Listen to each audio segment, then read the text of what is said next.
It is the amount of heat required to raise the temperature of 1 gram of water through 1 degree centigrade. ठीक है, 1 ग्राम यानी 1 ग्राम 1 gram water को 1 degree centigrade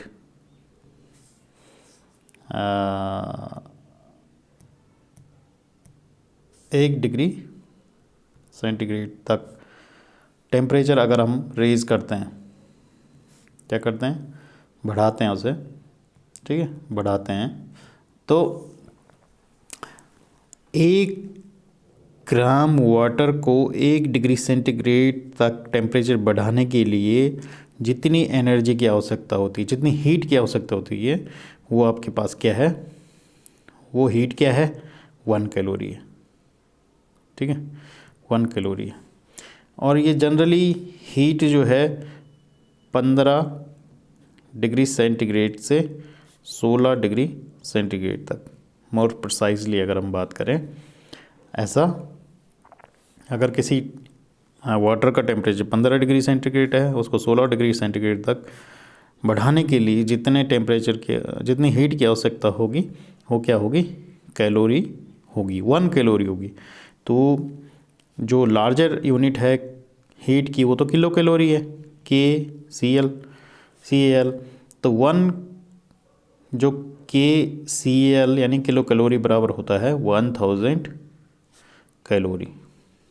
ठीक है, तो दूसरी जो यूनिट है वो आपके पास है ब्रिटिश थर्मल यूनिट, जिसे आप जो है BTHU भी कहते हैं। ठीक है, BTHU। तो ये क्या है, जो ब्रिटिश की करेंसी क्या, पाउंड, तो इससे समझ लेना आप कि यहाँ पर जो है ब्रिटिश थर्मल यूनिट क्या है ना। तो it is the quantity of heat required to raise the temperature of 1 pound of water through 1 Fahrenheit। अब थोड़ा यहाँ पर ध्यान देने वाली बात क्या है कि यहाँ पर बढ़ाना 1 डिग्री ही है टेम्परेचर, है ना, लेकिन यहाँ पर बनाना है फ़ारेनहाइट में। तो 1 डिग्री फ़ारेनहाइट टेम्परेचर बढ़ाने में जितनी हीट की आवश्यकता होगी, है ना, वो क्या होगी, उसकी ब्रिटिश थर्मल यूनिट होगी। यानी 1 डिग्री फ़ारेनहाइट तक टेम्परेचर बढ़ाने में जितनी एनर्जी हीट की आवश्यकता होगी, अब जो वाटर होगा वो कितना है, 1 पाउंड है। ठीक है, तो 1 पाउंड वाटर, ठीक है, इस वाटर 1 पाउंड वाटर का टेम्परेचर 1 डिग्री फ़ारेनहाइट तक बढ़ाने में रिक्वायर्ड जो हीट होगी वो क्या होगी, वो होगी आपके पास क्या, BTHU, 1 BTHU। ठीक है, तो 1 BTHU बराबर हो गया आपके पास, THU बराबर हो गया आपके पास 252 कैलोरी। ध्यान देना इस बात को, या 1 किलो कैलोरी इक्वल टू होता है 3.968 BTHU। तो कैलोरी और ब्रिटिश थर्मल यूनिट के बीच में जो संबंध है वो ये याद रखना आप कि 1 kilo calorie equal to 3.968 British thermal unit. तीसरी जो यूनिट है वो आपके पास जूल है। इसी में आप देख लीजिए, तीसरी जो यूनिट है आपके पास वो है जूल। और जूल जो है आपके पास एसआई सिस्टम में हीट को जूल में ही मेजर किया जाता है। ओके, तो 1 कैलोरी इक्वल टू होता है 4.184 जूल। ठीक है, ऐसा यूनिट है जूल, ध्यान देना। और 1 कैलोरी बराबर होता है 4.184 जूल। अब नेक्स्ट जो है वो हम पढ़ेंगे कैरेक्टरिस्टिक ऑफ गुड फ्यूल, क्या पढ़ेंगे? कैरेक्टरिस्टिक्स। तो कैरेक्टरिस्टिक ऑफ गुड फ्यूल क्या है? सबसे पहली बात, गुड फ्यूल के पास हमेशा क्या चीज़ें होनी चाहिए? नंबर एक तो होना चाहिए, नंबर वन होना चाहिए हाई कैलोरीफिक वैल्यू। एक क्या होना चाहिए पहले? High calorific value. Okay, good fuel के पास हमेशा हाई कैलोरीफिक वैल्यू होनी चाहिए, मतलब that is it should produce large amount of heat on burning, है ना। बर्निंग करने पर इसे जो है लार्ज अमाउंट में हीट प्रोड्यूस करनी चाहिए, तभी वो अच्छा फ्यूल है, हाई कैलोरीफिक वैल्यू का फ्यूल है। दूसरा है आपके पास वो है moderate ignition temperature. Moderate ignition temperature, इसका जो टेम्परेचर होना चाहिए वो मॉडरेट होना चाहिए, मतलब कि इग्निशन टेम्परेचर लोएस्ट होना चाहिए जिस पर fuel must be preheated so that it starts burning smoothly. If the ignition temperature is low, the fuel can catch fire, है ना। तो लो ignition temperature is dangerous for storage and transportation of fuel. तो हमेशा ही moderation होना चाहिए fuel का ignition point. Ignition temperature जो है वो क्या होना चाहिए? मॉडरेट होना। क्यों मॉडरेट होना चाहिए? अगर हाई होगा तो जल्दी जलेगा नहीं, बिल्कुल लो होगा तो बहुत जल्दी आग पकड़ लेगा, तो ये खतरा हो जाएगा। तो एक मॉडरेट होना चाहिए, ना चाहे ज़्यादा उससे डेंजरस कुछ हो उसके लिए, और ना ही वो बहुत हाई हो उसकी इग्निशन टेम्परेचर, क्योंकि हाई होगा तो वो जलेगा ही नहीं, है ना। तीसरा जो पॉइंट है आपके पास वो मॉइस्चर उसमें लो होना चाहिए। तो लो मॉइस्चर कंटेंट उसमें होना चाहिए। तो लो मॉइस्चर कंटेंट का मतलब है कि भाई इसमें किसी तरह की जो है मॉइस्चर नहीं होना चाहिए, नमी नहीं होनी चाहिए। इसके वजह से कैलोरीफिक वैल्यूज़ का क्या हो जाएगा? रिड्यूस हो जाएगा। ओके, 4 पॉइंट है आपके पास कि लो नॉन कंबस्टिबल्स मैटर कंटेंट होना चाहिए। लो नॉन कंबस्टिबल्स मैटर इसमें होना चाहिए, मतलब ऐसा कोई मैटर नहीं होना चाहिए जो जलता ही नहीं है, क्योंकि वो मैटर क्या कर देगा, उसकी जो आस होगी, है ना, वो नहीं बन पाएगी, उससे राख नहीं बन पाएगी। तो उससे क्या होगा? It also reduces the heating. So good fuel should have low content of non combustibles matter.